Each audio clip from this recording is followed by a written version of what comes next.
अस्सलाम वालेकुम। आप सबका हमारे चैनल आसिफ मैथमेटिक्स में तहे दिल से स्वागत है। चलिए आज हम लोग देखते हैं क्लास 8 भारतीय भवन सुगम गणित एक्सरसाइज 10A का क्वेश्चन नंबर 19। बहुत दिनों से हम लोग क्लास 8 के बैच में नहीं मिल पाए, वक्त की कमी थी, इसके लिए सॉरी। तो चलिए देखते हैं क्वेश्चन नंबर 19। ये क्या कर रहा है कि यदि किसी वस्तु पर 10% लाभ और 12% लाभ का अंतर 8 रुपया है। कितना रुपया है? 8 रुपया। तो वस्तु का क्रय मूल्य ज्ञात करें। ये पहला सवाल हो गया। फिर कह रहा है क्या, फिर दोनों स्थितियों में, दोनों केस में वस्तु का विक्रय मूल्य भी ज्ञात करें। देखिए कहना क्या चाह रहा है। जो पहला सवाल कह रहा है कि वस्तु का क्रय मूल्य ज्ञात करें, लाभ हुआ हानि अलग की बात है। कोई सामान मैं कुछ ना कुछ रुपये में तो खरीदूंगा भाई, मुझे पता नहीं है कितना में खरीदा हूं मैं। मान लीजिए ये जो कह रहा है कि वस्तु का क्रय मूल्य ज्ञात कीजिए, लेट मान लीजिए कि मैंने वस्तु जो है x रुपया में खरीदा है। कितना रुपया में? x रुपया में। ये सीपी हो गया हमारा। जो फर्स्ट लाइन में सवाल कह रहा है क्या, ये जो x रुपया में हमने सामान खरीदा है, इसका 12% प्रॉफिट, x का 12% प्रॉफिट और इसी x का 10% प्रॉफिट, इसी x का 10% प्रॉफिट, इन दोनों का जो डिफरेंस है ना, सवाल में कह रहा है कितना रुपया है? 8 रुपया। इन दोनों का अंतर कितना रुपया है? 8 रुपया। देखिए एक्चुअल में हो क्या रहा है, जैसे x रुपये में मैंने कोई सामान खरीदा, ठीक है, तो उस पर 12% का जो मैं प्रॉफिट ले रहा हूं, ठीक है, वो अमाउंट, और उसी सामान को अगर मैं किसी को 8% प्रॉफिट पे बेच रहा हूं, वो वाला अमाउंट, उन दोनों का डिफरेंस देख रहा हूं ना, तो कितना रुपया भाई? 8 रुपया। कितना रुपया? 8 रुपया।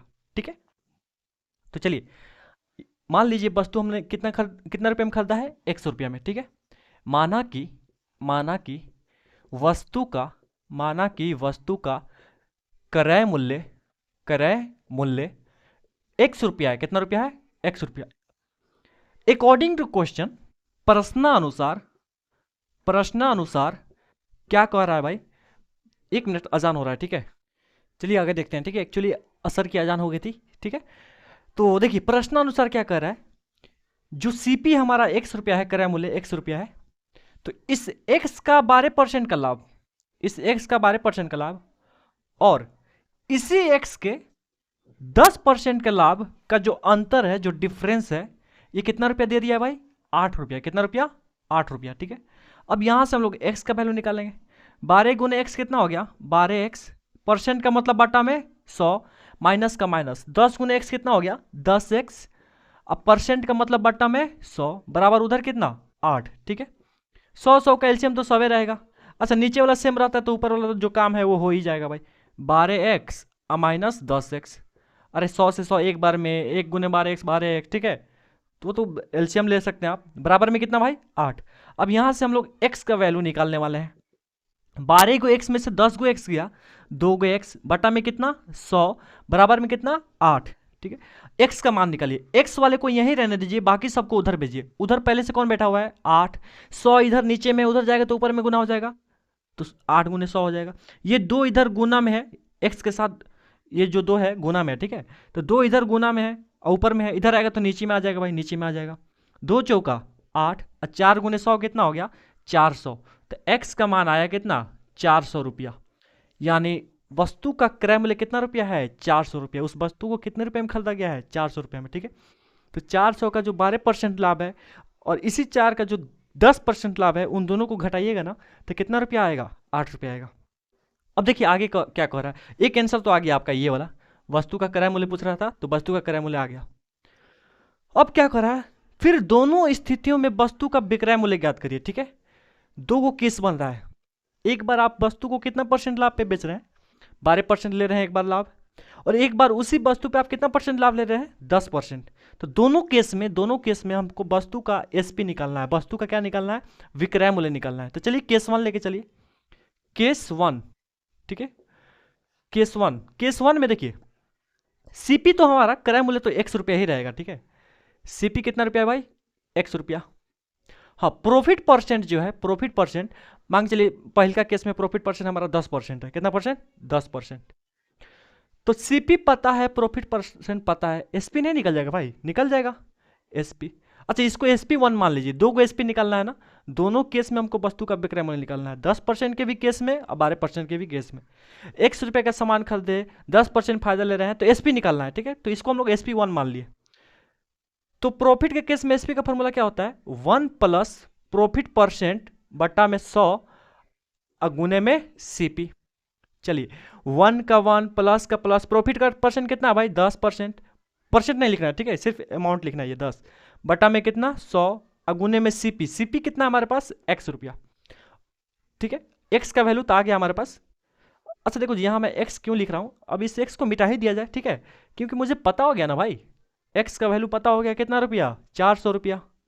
x का वैल्यू कितना हमारे पास 400 रुपया, ये तो ऑलरेडी पता है अब हमें, यहाँ से हम लोग निकाल चुके हैं। तो ये अब x लिखने से कोई फायदा है नहीं, ठीक है, मैंने भी ध्यान नहीं दिया था। चलिए 10 से कम 10, 10 दहिया 100। अब एलसीएम लीजिए भाई, यहाँ एक छुपा रहा था, एक 10 का एलसीएम कितना हो गया 10, एक दहिया 10, 10 बार में 10 से कम 10, प्लस का प्लस। चलिए 10 से 10 एक बार में एक एकम एक, अगुने में कितना है 400। चलिए 10 और 1 11, 11 बटा में 10 अगुने में कितना 400। एक जीरो से एक जीरो कट गया, और 40 में 11 से गुना करिए, 11 जीरो जीरो, 11 चौका 44, 440 रुपया, ठीक है। 400 रुपये के सामान को 10% फायदा लेके अगर बेच रहे हैं ना, तो हमारा एसपी कितना आने वाला है, कितना रुपये हम बेच सकते हैं हम 440 रुपये में। सेकेंड केस देखिए, ठीक है, केस 1 ये हो गया। केस 2, केस 2 में सीपी तो हमारा वही 400 रुपया ही भाई, सीपी कितना रुपया है 400 रुपया ही है। हाँ लेकिन अब प्रॉफिट हम परसेंट हम लोग कितना ले रहे हैं 12%, ठीक है, प्रॉफिट परसेंट कितना है भाई 12%। तो सीपी पता हो प्रॉफिट परसेंट पता हो तो एसपी निकाल सकते हैं, इसको हम लोग SP1 माने हैं केस 1 को, तो केस 2 को SP2 मान लीजिए भाई। विक्रय मूल्य जो है, बक्रय मूल्य बोल रहा हूँ सॉरी, विक्रय मूल्य 2 SP2, ठीक है, सेलिंग प्राइस 2। तो प्रॉफिट परसेंट पता हो, सीपी पता हो, तो एसपी का फॉर्मूला यहाँ पे क्या होता है 1 प्लस प्रॉफिट परसेंट बटा में 100 अगुने में सीपी। चलिए 1 का 1 प्लस प्रॉफिट परसेंट, यहाँ पे प्रॉफिट परसेंट कितना हमारा 12 बटा में 100 अगुने में सीपी। सीपी कितना है 400, कितना 400। अच्छा ये कट रहा है, काटिए 4 3 12 और 4 से 25 बार में 100 कट गया, ठीक है। एलसीएम लेंगे तो कितना आएगा 25 से कम 25 और 3 28, 28 बटा में 25 आ जाएगा, ठीक है। एलसीएम देखिए यहाँ पे भी हम लोग डायरेक्ट निकाल सकते हैं, 10 से कम 10 और 1 11, 11 बटा में 10, एलसीएम 11 बटा में 10। आप एक एक करके तोड़ के लिख सकते हैं, यहाँ एक छुपा रहता है, एक 25 का एलसीएम, ठीक है, फिर ले सकते हैं आप, आपकी मर्जी है। अब थोड़ा शॉर्टकट सीखिए एलसीएम वगैरह। हाँ गुने में कितना है भाई 400, गुने में कितना है 400, 25 चौका 100 होता है, तो 400 कितना बार में कटेगा, अरे 16 बार में कटेगा, ठीक है 16 बार में। अब गुना कर दीजिए, 16 अट्ठे 128 के 8 हाथ में 12, 16 दूनी 32, 32 और 12 कितना हो गया 32 और 2 34 और 10 44, कितना हो गया भाई 44, यानी 448 रुपया। कितना रुपया 448 रुपया, ठीक है। तो ये कुल मिला के हमारा तीनों आंसर हो गया। सीपी कितना 400 रुपया, और फिर दोनों स्थितियों में 10% लाभ के केस में और 12% लाभ के केस में हमसे एसपी पूछ रहा था, तो 10% के लाभ के केस में एसपी कितना निकला 440 रुपया, और 12% के लाभ के केस में एसपी कितना निकला 448 रुपया। उम्मीद करता हूँ कि आप समझ पाए होंगे, ठीक है। और जैसे कि आज 15 दिसंबर है, ठीक है, मेरा बर्थडे है, तो मेरे जितने भी सब्सक्राइबर हैं उन्होंने हमारे चैनल पे आके मेरे बर्थडे को विश किया है, तो सबको एक बार तहे दिल से मेरी तरफ से शुक्रिया, ठीक है।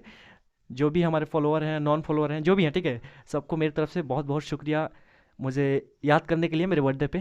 तो आज यहीं तक रखते हैं, ठीक है, मिलते हैं फिर नेक्स्ट क्लास में नेक्स्ट टॉपिक के साथ, तब तक के लिए अल्लाह हाफिज़।